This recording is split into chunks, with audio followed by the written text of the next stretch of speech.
नमस्कार दोस्तों, teachers zone के ऑनलाइन प्लेटफॉर्म पे आपका स्वागत है। कैसे हैं आप सभी? उम्मीद है सब अच्छे होंगे। पढ़ाई लिखाई भी अच्छे तरीके से चल रही होगी। इधर कुछ दिनों से मैं अवेलेबल नहीं था, जिसकी वजह से आपकी क्लासेस कंटिन्यू नहीं थी। ठीक है, आज से आपकी क्लासेस कंटिन्यू रहेंगी। ठीक है, जिसमें हम लोग जीआईसी की जो पेपर आपका फॉर्म आया हुआ है, जीआईसी की हम लोग तैयारी अब शुरू कर देंगे। ठीक है, साथ ही साथ इसके साथ आपका टीजीटी और पीजीटी की भी तैयारी आपकी इसी में ही चलती रहेगी। ठीक है, चलिए तो जरा शुरुआत करेंगे। हम आज का शुरुआत करेंगे वो है हिंदी साहित्य के इतिहास की लेखन की पद्धतियाँ। आज हम पढ़ेंगे पद्धतियों के बारे में। तो आपको पता है कि हिंदी जो इतिहास है, हिंदी साहित्य का जो इतिहास है, उसकी पद्धतियाँ कितनी हैं? तो वो हैं चार। वर्णानुक्रमी, कालानुक्रमी। पहला क्या क्या है? पहला है आपका वर्णानुक्रमी पद्धति। दूसरा आपका है कालानुक्रमी पद्धति। तीसरा आपका है वैज्ञानिक पद्धति। और चौथा आपका है चलिए ये वाला लेते हैं। चौथा आपका है विधेयवादी पद्धति। ठीक है, ये चार पद्धतियां आपकी हिंदी साहित्य में हैं। ठीक है, चलिए सबसे पहले देख लेते हैं हम लोग वर्णानुक्रमी पद्धति को हम लोग देख लेते हैं। अब जो वर्णानुक्रमी पद्धति है, इसके नाम से क्लियर है वर्ड। मतलब ये कि जो लेखक थे, इसका आधार क्या है? इसके लिखने का आधार क्या है? इसके आधार है कि जो लेखक हैं और जो कवि हैं उनके नाम का प्रथम अक्षर जैसा होगा उसके हिसाब से ही कवियों को आगे पीछे रखा गया है। ठीक है, लेखकों को आगे पीछे रखा गया है। किसके आधार पे? उनके नाम के प्रथम अक्षर के आधार पर ही रखा गया है। ठीक है, मेरे ख्याल से आप समझ पा रहे होंगे। ठीक है,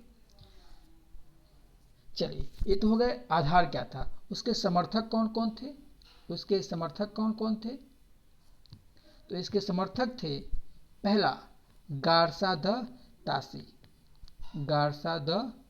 तासी इसके समर्थक थे।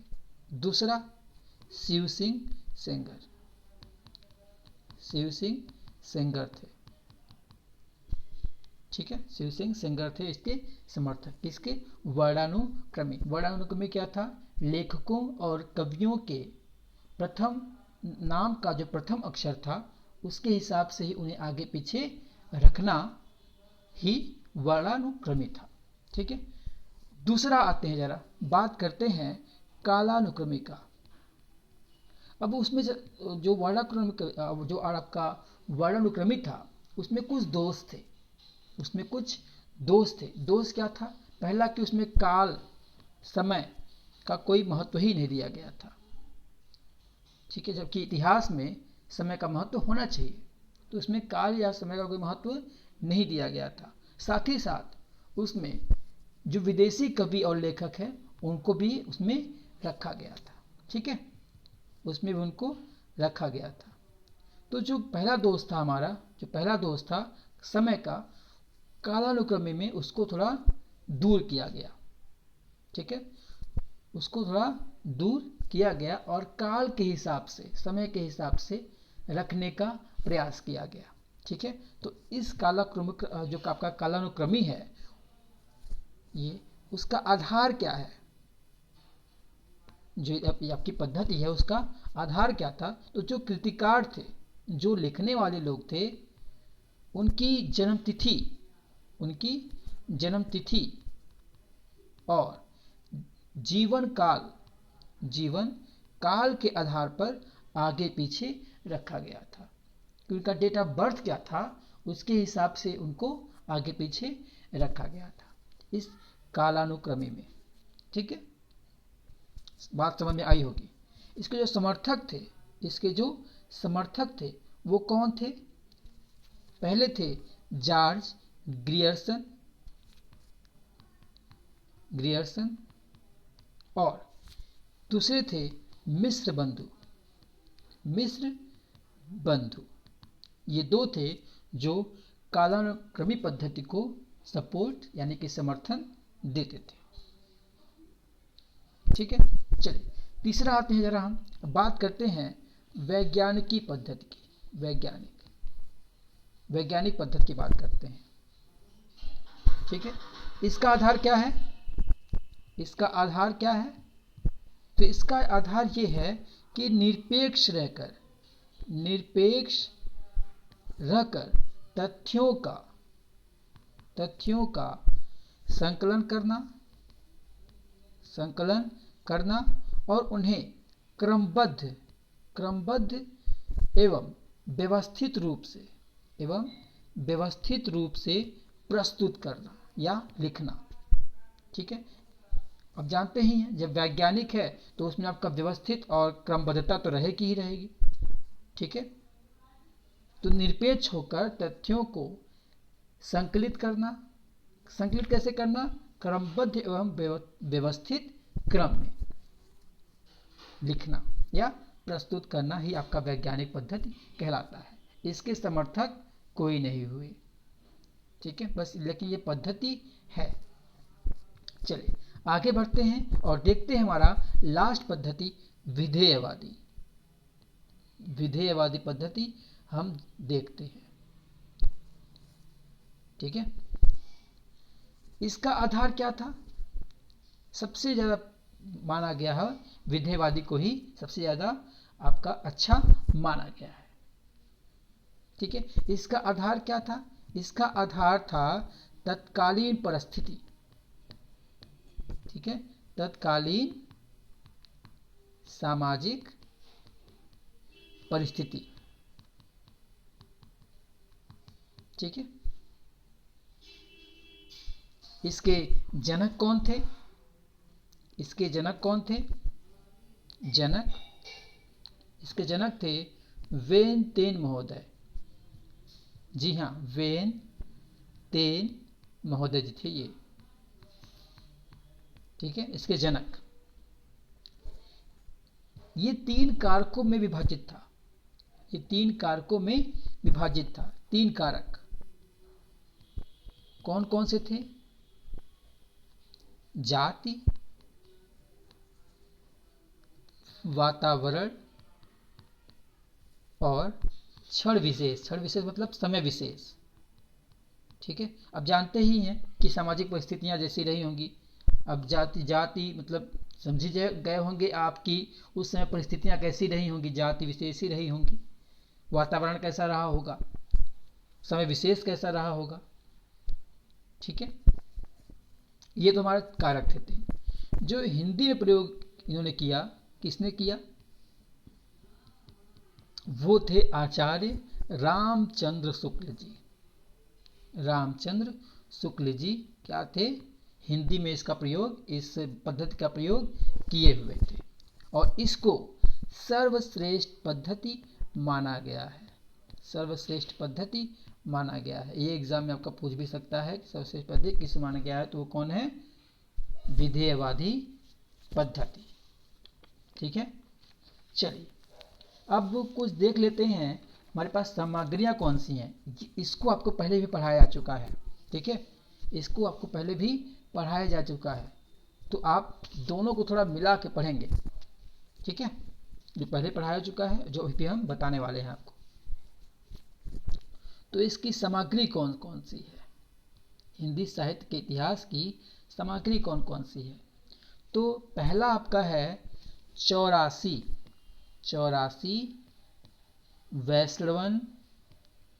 वैष्णवन की वार्ता। तो बताएंगे आप लोग कि ये कब लिखा गया था, रचना काल कब था इसका। चलिए बताइए, इसका रचना काल क्या था? विक्रमी संवत विक्रमी संवत 1625। ठीक है। और रचनाकार कौन थे, लिखा कौन था, तो लिखे थे गोसाई गोकुलनाथ, गोसाई गोकुलनाथ, ये संकलन करता थे इसके। ठीक है। चलिए, ये तो हो गया 84वें श्रवण की वार्ता। लिखा किसने था, गोकुलनाथ ने। और रचना काल कब था इसका, लिखा कब गया था, 1625 विक्रमी संवत में। इसमें था क्या, तो इसमें वल्लभाचार्य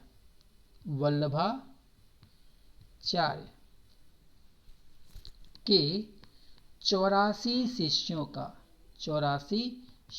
का वर्णन किया गया है, के बारे में बताया गया है। ठीक है। आपसे एक क्वेश्चन पूछेंगे भी हम, वो आपको कमेंट बॉक्स में कमेंट करना है। ये तो हो गया आपका 84वें श्रवण की वार्ता। ठीक है। अब बात करते हैं दूसरा,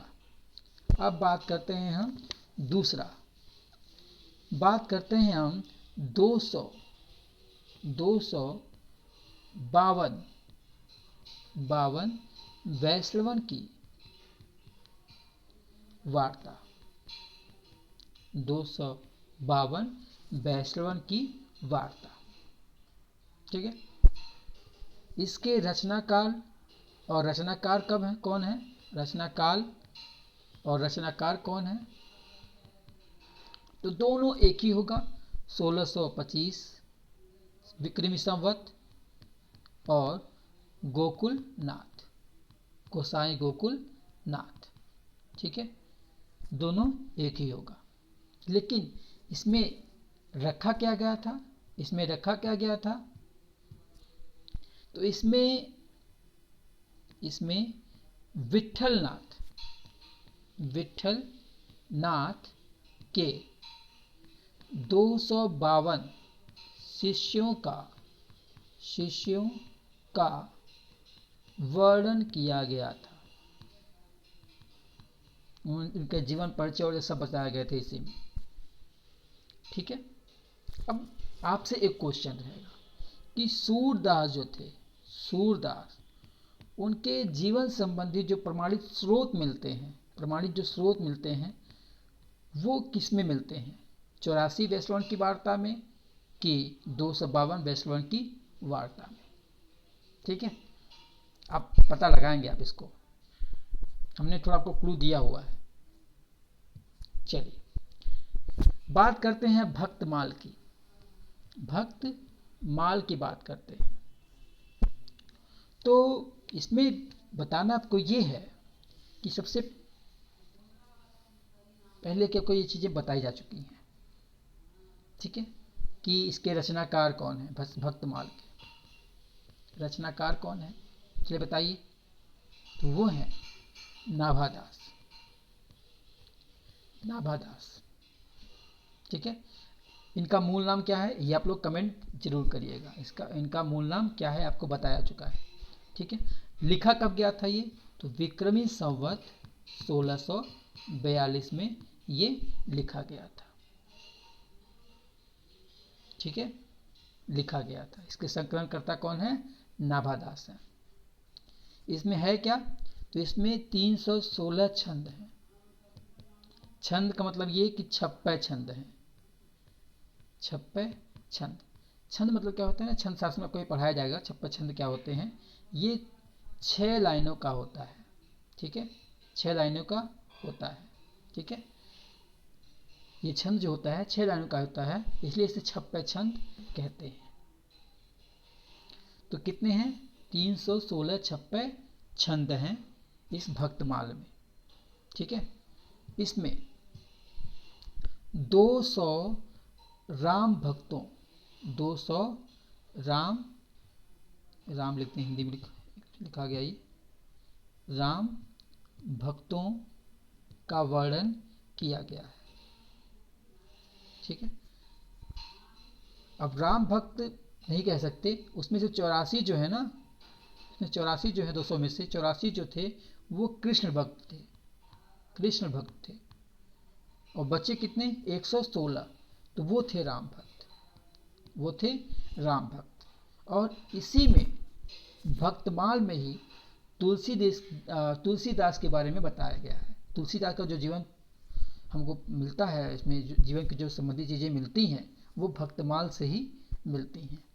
ठीक है, आपको इसमें क्या क्या बताया गया है तुलसीदास के बारे में हमने आपको बताया हुआ है, आगे भी बताएंगे। ठीक है, चलिए बात करते हैं अब कालिदास हजारा की। कालिदास हजारा की बात करते हैं। ठीक है, अब इसके रचनाकार कौन है? तो कालिदास को रहने दीजिए, कालिदास को रहने दीजिए, ये वो कालिदास नहीं है।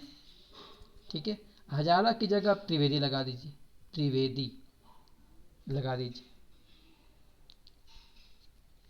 ठीक है, एक और ग्रंथ है और वो है गुरु ग्रंथ या गुरु ग्रंथ साहिब कह सकते हैं इसको। ठीक है, गुरु ग्रंथ साहिब। इसको लिखा किसने था? इसको लिखा किसने था? तो वो थे गुरु अर्जुन देव, अर्जुन देव थे। ठीक है, इस संकलन करता थे गुरु ग्रंथ साहिब के। ठीक है, इसमें किनकी रचनाओं का संकलन किया गया है? तो वो थे नानक, वो थे नामदेव, वो थे कबीरदास और वो थे रैदास, रैदास।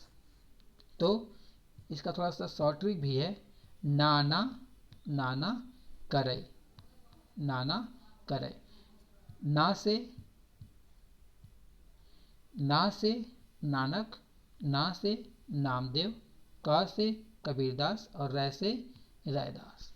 ठीक है, नाना करे। चलिए आगे चलते हैं जरा, देखिए टाइम कितना हुआ एक बार, 70। चलिए चल सकते हैं हम लोग, आगे चलते हैं और बात करते हैं हम लोग परंपराओं की। परंपरा, हिंदी साहित्य इतिहास लेखन की परंपरा के बारे में बात करते हैं। और हमने आपको बताया था कि परंपरा में ही बात करेंगे हम लोग जो समर्थक थे, जो लेखक थे, जो कवि थे, उनके बारे में। तो पहला जो नाम आया था वो नाम आया था आपका गारसा द तासी का, गारसा द तासी का। तो सबसे पहले बात ये कि ये थे एक फ्रेंच विद्वान, फ्रेंच यानी कि फ्रांसीसी। ठीक है, अब और ये जो लिखे थे वो फ्रेंच में ही लिखे थे, हिंदी में नहीं लिखे थे, ये भी समझ लीजिए। ठीक है, पहला नाम क्या है? गारसा द तासी। ये कहाँ के थे? फ्रेंच विद्वान थे। क्योंकि फ्रेंच विद्वान थे तो जो लिखे थे ये, वो किस में लिखे थे? फ्रेंच भाषा में ही लिखे थे। ठीक है, चलिए आगे देखते हैं रचना क्या थी इनकी, रचना कौन सी थी? तो इनकी रचना थी इस्तवार, इस्तवार द ला, इस्तवार द ला लित्रेचुर, लित्रेचुर एंदुई, एंदुई हिंदुस्तानी, हिंदुस्तानी, ये इनके रचना का नाम था। ठीक है, इस रचना में जो कुल कवि थे, जो कुल कवि थे वो थे 738, वो थे 738, जिसमें जो हिंदी कवि थे वो थे मात्र 72। ठीक है। ये लिखे क्या थे? हिंदी साहित्य का इतिहास। कवि कितने थे हिंदी के? 72। इसलिए इनकी खूब आलोचना भी हुई, ठीक है, इसलिए इनकी खूब आलोचना भी हुई। आपको इसमें कोई दिक्कत नहीं होगा। पद्धति कौन सी थी इनकी भाई? पद्धति कौन सी थी? वो थी वर्णानुक्रमी। वर्णानुक्रमी पद्धति थी इनकी, ठीक है। आइए, जो इनका रचना था, इस्तवार, दलाल, तृतीय, एंदुई, हिंदुस्तानी, उसका हिंदी में अनुवाद कौन किया? हिंदी में अनुवाद कौन किया? तो वो हैं डॉक्टर लक्ष्मी नारायण वार्ष्णेय,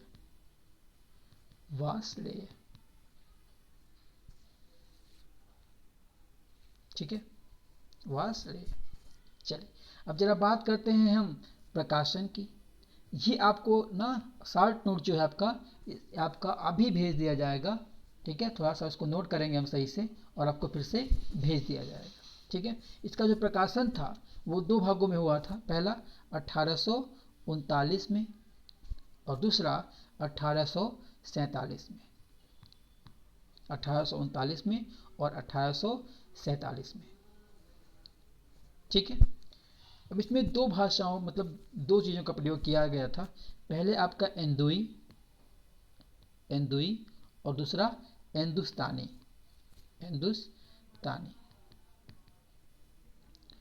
तो ये दोनों को हिंदी मानते थे, हिंदी को भी और उर्दू को भी, ठीक है। तो जो एंदुई मतलब था इनका हिंदुओं द्वारा जो आपकी हिंदी प्रयोग की जाती थी, हिंदुओं द्वारा प्रयोग की जाने वाली हिंदी, हिंदुओं द्वारा प्रयोग की जाने वाली हिंदी को ये एंदुई नाम दिए। और हिंदुस्तानी किसके लिए था? तो हिंदुस्तानी था जो मुस्लिमों द्वारा प्रयोग की जाने वाली हिंदी। अब मुस्लिमों द्वारा हिंदी प्रयोग की जाती है क्या? नहीं। क्या प्रयोग किया जाता है? उर्दू, ठीक है। तो दोनों कवियों को यहाँ पे रखा गया था, हिंदी वाले भी और उर्दू वाले भी, लेकिन वो मानते क्या थे? दोनों को वो हिंदी समझते थे, ठीक है। चलिए, चलो इसमें इम्पोर्टेंट चीज़ देख लेते हैं क्या है। इसमें इम्पोर्टेंट की चीज़ क्या है? तो इसमें इम्पोर्टेंट चीज़ है ये कि गारसा द तासी जो थे वो हिंदी साहित्य इतिहास लेखन का प्रथम प्रयास किए थे। किसमें? फ्रेंच